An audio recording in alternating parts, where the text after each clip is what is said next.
So let's talk about the number of exercises that you can perform on the wall-mounted GHD that you're probably not thinking about. This is not just a Nordic curl apparatus. There are a number of exercises that you can perform using this device. And what I wanted to do is go through these workouts and exercises based upon upper body versus lower body. Now, the focal point is clearly going to be a majority of lower body exercises, but there are plenty of upper body exercises you can perform using this device as well. So what I would like to do is start by describing your upper body choices.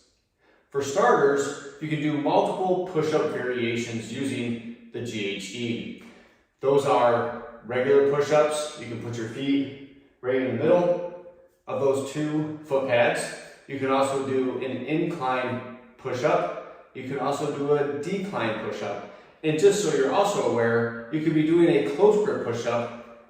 Instead of putting your hands on the floor, you can easily remove the top 2 foot pads, put your hands on top, and you can be doing an incline close grip press using the wall-mounted GHD. But it doesn't just stop there with push-ups. As you see, my bench is set up here. I like to set up my bench, put my feet on the foot pads, grab a plate, and put it on my lap to do tricep dips. Now, another exercise I do on this very frequently is hyperextensions, and I do it 2 different ways. I either do hyperextension holds, where I put myself in a position, and all I do is hold myself in an upright position. I'll show that to you.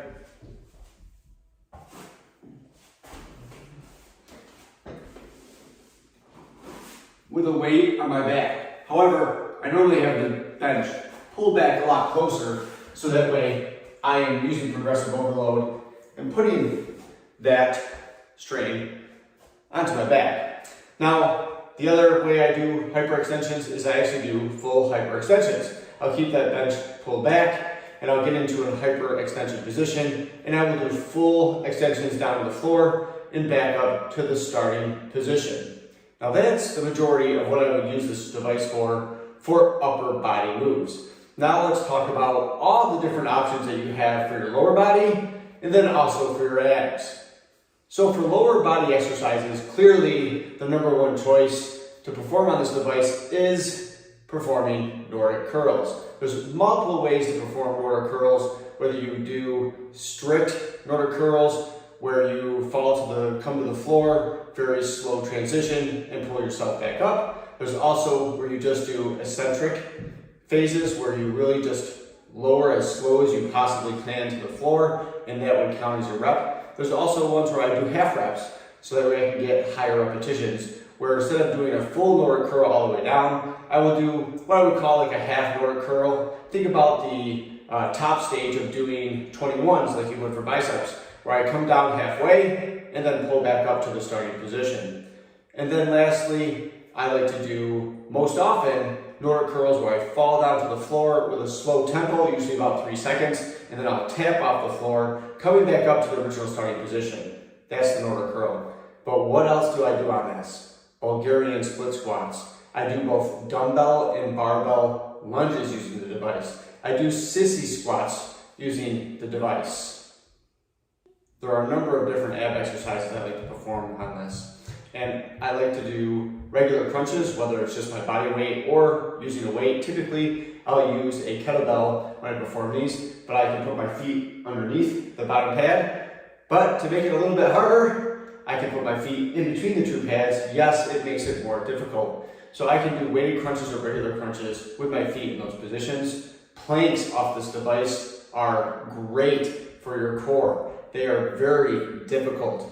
And then also, if you check out a video on Instagram, you'll see where my wife on Exponent Edge, she is doing some core work as well that is not specifically a plank. You can check that out on my Instagram channel. And you can check out all these exercises that I've been describing here today at Exponent Edge on my Instagram channel, or also at Renegade Core. That is my nutrition and also my certified personal trainer page, where I go over a number of exercises and tips to help you out with your health. Those are what I do typically on this. I also do what I call a renegade crunch, where I come in and do a full crunch And then when I'm in the bottom position, I hold a couple inches off the ground and I'll do a Russian twist with a kettlebell. Just a nice little caveat or modification to the exercise I like to do to work not just my abs, but also my obliques. It's a great exercise. You might want to try it out. I've done a video of that as well for you. So those are the exercises that I perform when I do on the GHD. There are many exercises you can do outside of those. I'm up over 20 already and the list keeps counting. This is not a one-trick pony. You can do a lot of different things on this device and you don't have to worry about this thing coming out of the wall. Check out my video where I stacked 500 pounds on this thing and it didn't go anywhere. So I hope this was helpful in a list of exercises you can perform on the wall-mounted GHD.